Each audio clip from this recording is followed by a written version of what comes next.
할렐루야. 이른 새벽 함께 예배하시는 모든 성도님들을 환영하고 축복합니다.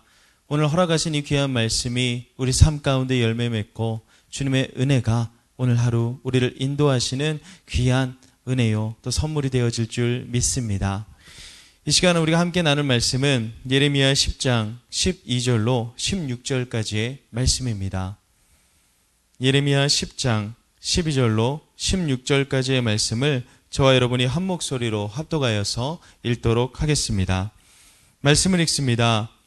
여호와께서 그의 권능으로 땅을 지으셨고 그의 지혜로 세계를 세우셨고 그의 명철로 하늘을 펴셨으며 그가 목소리를 내신즉 하늘에 많은 물이 생기나니 그는 땅끝에서 구름이 오르게 하시며 비를 위하여 번개치게 하시며 그 곳간에서 바람을 내시거늘 사람마다 어리석고 무식하도다. 은장이마다 자기의 조각한 신상으로 말미암아 수치를 당하나니 이는 그가 부어 만든 우상은 거짓 것이요 그 속에 생기가 없음이라. 그것들은 헛것이요 망령되이 만든 것인즉 징벌하실 때에 멸망할 것이나 야곱의 분깃은 이같지 아니하시니 그는 만물의 조성자요 이스라엘은 그의 기업의 지파라. 그 이름은 만군의 여호와시니라. 아멘. 예레미야는 남왕국 유다 왕 중에 가장 하나님 앞에 진실히 행하고 신실했던 왕 요시야의 시대부터 하나님의 부르심을 받아 선지자로 살았습니다. 예레미야 선지자는 요시야 왕을 도와서 이스라엘 백성들이 우상 숭배에서 떠나 여호와 하나님만을 온전히 섬기도록 온 힘을 다하여 맡은 바 사명을 다하였던 선지자였지요. 하지만 이사야 선지자가 히스기야 왕에게 하신 심판의 말씀은 여전히 유효했습니다.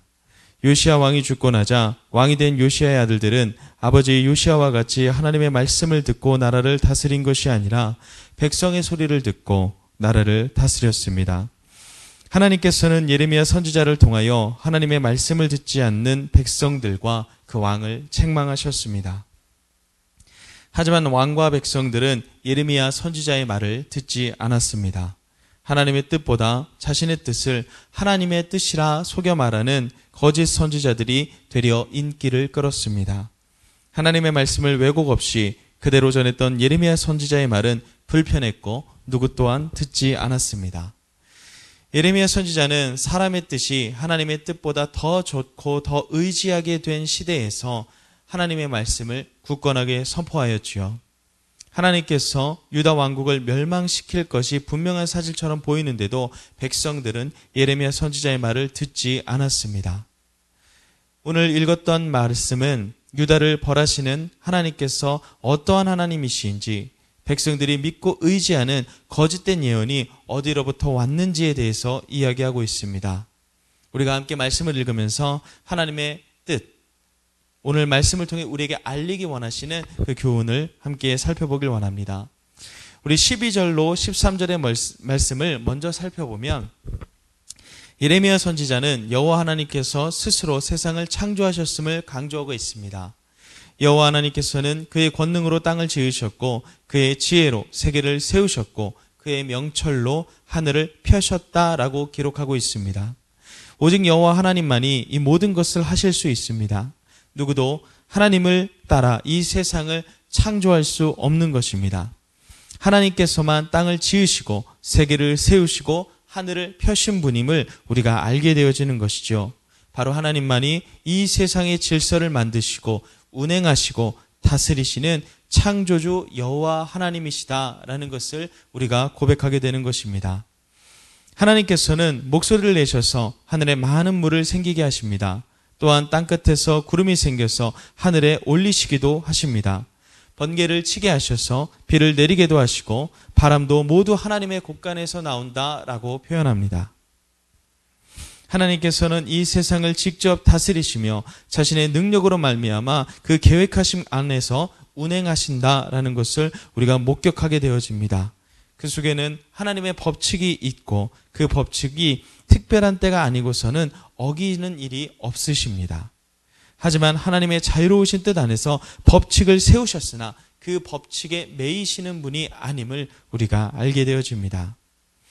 옛날 고대 사회에서 이 비를 내리게 하는 것이 굉장히 중요한 신의 권능으로 손꼽힙니다. 가나안 땅에서 최고의 신으로 여겨졌던 그 바알도 비를 내리게 하는 신이었습니다. 아수르가 섬기는 니므롯도 바벨론이 섬기는 마르둑도 모두 폭풍을 관장하며 비를 내리게 하는 신이었습니다. 사람들은 이 우상들에게 얼마나 잘 보이는가에 따라 비가 내린다라고 믿었습니다. 그래서 사람들은 변덕스러운 그들이 만족할 만한 재물을 바치고 의식을 행해야 한다고 믿었던 것이죠. 하지만 여호와 하나님께서는 그렇지 아니하십니다. 하나님께서는 자신의 자유로우신 뜻을 따라 비를 내리시는데 그 뜻에 따라 법칙을 정하셔서 비를 내려 주셨던 것이지요. 이 법칙이 바로 이스라엘 백성들이 여호와 하나님께서 허락하신 귀한 언약이었던 것입니다. 이 언약을 통해서 여호와 하나님께서는 자신이 좋아하시는 것, 또 싫어하시는 것을 가르치셨고 백성들은 그 언약을 지켜야 했습니다. 그러나 백성들은 무지했고 어리석고 그 언약을 떠나는 우를 범하게 되는 것이죠. 오늘 14절과 15절입니다. 사람은 우상을 만들었고 이스라엘 백성들은 그 사람의 범주 내에서 어리석고 무식한 선택을 하게 됩니다. 바로 우상을 만들게 된 것이죠. 자신의 자유로운 뜻을 따라 비를 내리시는 그 여호와 하나님의 뜻을 신뢰해야 하는데 그 언약의 뜻을 의지해야 하는데 하나님께서 스스로 백성들에게 나타나셔서 이 사실을 알려주셨는데도 불구하고 그 백성들은 그 뜻을 기억하지 못했습니다. 또한 어려움 가운데서 그 뜻을 기대하지도 못했습니다. 사람은 스스로 어리석기를 자처했고 그 뜻을 떠나 하나님의 언약을 기대하지 못하는 그 죄 가운데로 걸어가게 되었던 것입니다. 사람들은 농사와 목축 그리고 생활을 위해서 그 비가 자기의 기대에 맞게 자기의 원하는 그 시점에 맞게 내리기를 원했습니다. 보이지 않는 하나님께서 그 뜻에 따라 내리시는 그 비가 유익이 되지 않는다고 생각했던 것이지요. 하나님께서 주신 그 언약과 율법이 너무나도 번거롭기 때문에 자신의 뜻에 자신의 입맛에 맞지 않았기 때문에 떠나게 되었던 것입니다. 그 언약과 율법을 살펴보면 비를 내리는 일과는 어쩌면 전혀 관계없는 일들인 것만 같았습니다. 하나님께서는 언약과 율법을 통해 명령하신 일이 있는데 바로 마음을 다하고 목숨을 다하고 뜻을 다하여 하나님을 사랑할 것과 그와 같이 내 이웃과 내 몸을 같이 사랑하라는 일이었습니다. 비를 내리시게 하는 하나님께서 그 하나님을 사랑하라 말씀하신다면 그것이야 우리가 어느 정도 관련이 있다 생각할 수 있지만 이웃을 사랑하며 섬기는 일이 비와 무슨 관련이 있겠습니까? 하나님께서 주신 언약과 율법을 지키는 일은 하나님께서 비를 내리시게 하는 일과는 전혀 상관없는 일처럼 보였습니다. 그러나 우상을 섬기는 일은 하나님의 언약과 율법을 지키는 일보다 너무나 명확했습니다. 그 의식을 치르면 그 신이 정말 비를 내려줄 것 같은 일들을 기대하게 만들었던 것이죠. 신이 비를 뿌리는 모습을 따라하기도 하고 제물을 바치며 신을 달래보는 그런 과정을 겪으면서 그 기대함으로 가득 찼던 것입니다. 신을 섬긴다고 신을 높인다고 이런 의식들을 행하는 것 같아 보였지만 실상은 자기 뜻을 따라 가짜신, 거짓신, 생기가 없는 신을 만들어 나의 만족을 위하여 행하는 일이었던 것입니다. 하나님께서는 그것들이 모두 헛것이라는 사실을 사람의 마음에서 나와서 망령되이 만들어낸 것이라는 것을 말씀하고 계십니다. 그것들은 모두 하나님께서 징벌하실 때에 결국 멸망하게 될 것입니다.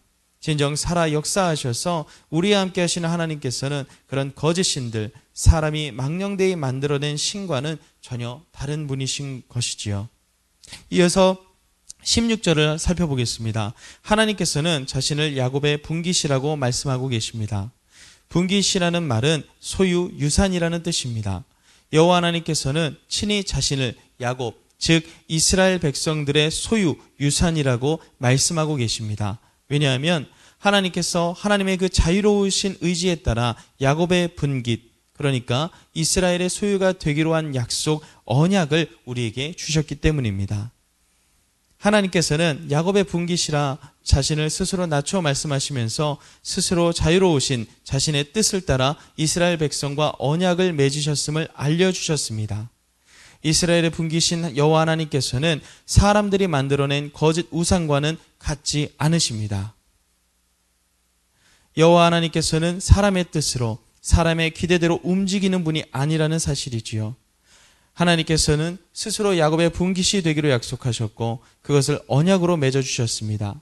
실제로는 여호와 하나님께서 만물의 조성자이신데 모든 만물을 만드셨고 그것들을 소유하고 계신 분이신데 이스라엘과 이러한 언약을 맺어주신 것입니다.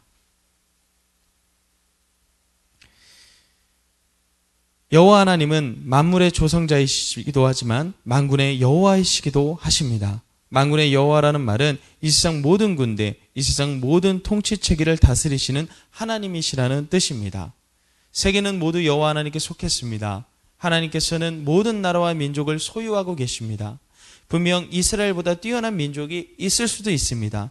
그럼에도 이스라엘 민족을 선택하셨습니다. 그들이 특별해서 그들이 강해서가 아니라 이는 오직 하나님의 자유로우신 뜻 가운데 정하셨다는 사실을 우리가 알게 되는 것입니다. 그러나 이스라엘 백성들은 이 사실을 알면서도 거부하였습니다. 하나님의 기대에 부응하지 못했습니다. 그들은 자기 마음대로 섬길 수 있는, 자기 눈으로 볼 수 있고 자기의 논리대로 이해할 수 있는 그러한 우상을 만들어 섬겼습니다. 그들의 어리석음과 무지였던 것입니다. 그렇다면 우리에게 필요한 지혜는 무엇입니까? 그것은 만군의 여호와를 바로 알고 그분을 믿는 지혜인 것입니다. 지금까지 예레미야 선지자가 이스라엘 백성들을 향하여 우상을 만들어 섬기는 어리석음과 무지함을 지적하는 것을 우리가 함께 보았지요. 하나님께서는 전지전능하실 뿐만 아니라 온전히 자유하십니다. 하늘에서 비를 내리실 때에도 온전히 자신의 자유로운 뜻 가운데 맺으신 언약대로 내리십니다. 그 자유하신 뜻 가운데 이스라엘 백성들을 택하셨고 그들에게 언약을 주셨습니다. 백성들은 하나님의 자유로우신 뜻 가운데 자신들이 선택받았다는 것을 알지 못한 채 혹은 그들의 기대와 논리에 맞지 않았기에 하나님과의 언약을 거부했습니다. 우상을 만들고 죄에 죄를 더한 것입니다. 백성들이 우상을 만들고 어리석음과 무지함에 빠져 하나님을 떠나간다고 하더라도 하나님은 여전히 야곱의 분깃이라 자신을 소개하십니다. 만물의 조성자이시며 만군의 여호와께서 자신을 야곱의 분깃이라 야곱의 소유라고 말씀해 주시는 것입니다. 하나님께서는 여전히 언약을 기억하시고 그 언약대로 행하시니 백성들은 그 무지와 어리석음 가운데 곧 벌을 받게 될 것입니다. 그 벌을 받고 창조자를 믿는 지혜를 얻을 때까지 여호와 하나님께서는 포기치 않으시고 일하실 것입니다. 하나님께서 그 백성 가운데 벌을 내리셨다 하더라도 하나님은 여전히 기다리고 계시지요. 그럼에도 불구하고 그 백성들은 돌이키지 못했습니다. 잠깐 돌아올 때도 있었지만 이내 다시금 자신의 뜻을 따라 갈 길을 찾아 떠나는 그 모습을 우리가 성경을 통해서 자주 보게 되어지는 것입니다. 하지만 하나님께서 원하시는 수준은 이스라엘 백성들을 향한 그 기대는 온 세계와 열방 가운데 복의 근원이 되는 일이었습니다. 이스라엘 백성들을 보고 창조주이신 여호와 하나님을 아는 지혜를 얻기 바라셨습니다. 하지만 이스라엘은 무너지고 실패를 반복했습니다. 이스라엘 실패가 반복되어졌지만 우리가 꼭 기억해야 될 것은 이는 하나님의 실패가 아니라는 사실입니다. 하나님의 계획은 이스라엘을 통해 그리스도를 보내시는 것이었기 때문입니다. 말씀이신 그리스도가 이 땅 가운데 오사 그 의지로 온 세상을 밝히시는 것입니다. 여호와 하나님의 말씀은 역사를 통해서 온 세상을 창조하신 그분의 말씀을 통해서 일하시고 이스라엘 백성들과 맺으신 언약과 율법 그리고 이 땅 가운데 그리고 지금 이 시대를 살아가는 우리에게도 이어져 하나님의 말씀은 이루어져 가고 있다는 사실입니다. 하나님의 말씀이신 예수님은 하나님께서 말씀하신 언약과 율법을 온전히 다 지켜 행하셨습니다. 여호와 하나님을 마음과 뜻과 힘을 다하여 사랑하셨고 이와 같이 이웃을 자기 몸과 같이 사랑하셨습니다. 그리고 언약과 율법을 백성들에게 가르치셨습니다. 율법이 가지고 있는 진정한 뜻을 드러내 보이셨습니다. 우리를 어리석음과 무지함에 내버려 두지 아니하시고 창조주를 아는 지혜를 얻도록 우리를 이끌어 주셨습니다. 그 모든 가르침이 오늘날 말씀으로 우리에게 주어진 것입니다. 성경은 하나님의 말씀이면서 창조이신 하나님을 알고 믿고 의지하게 하는 지혜를 우리에게 줍니다. 이 성경이 이미 우리 손에 있고 우리가 읽을 수 있다는 사실이 주님의 은혜로 우리에게 주어진 것입니다. 사랑하는 성도 여러분, 오늘 하루 어떻게 살아가시겠습니까? 우리는 인해의 실패를 반복하고 때론 무너지기도 합니다. 그럼에도 불구하고 우리에게 주신 그 말씀을 의지하여 창조주 하나님을 고백하고 만군의 여호와를 높이며 이제는 우리 주 그리스도 예수와 함께 걸어가는 우리네 인생이 되기를 간절히 소원합니다. 이 시간 함께 기도하실 때 우리 안에 있는 모든 우상들을 내려놓고 온전히 주님만 알기로, 주님만 섬기기로, 주님만 예배하기로 결단하는 그 결단의 기도가 나오길 소원합니다. 우리 시간 함께 기도하시고 이어서 개인과 가정, 교회와 나라를 위해 자유롭게 기도하시다가 일상으로 돌아가시면 되겠습니다. 기도하겠습니다.